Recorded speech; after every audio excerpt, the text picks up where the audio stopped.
alam na ba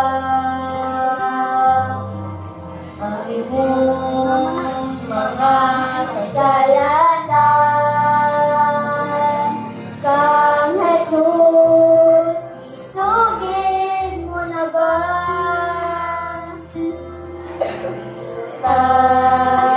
Nga atong gipuy-an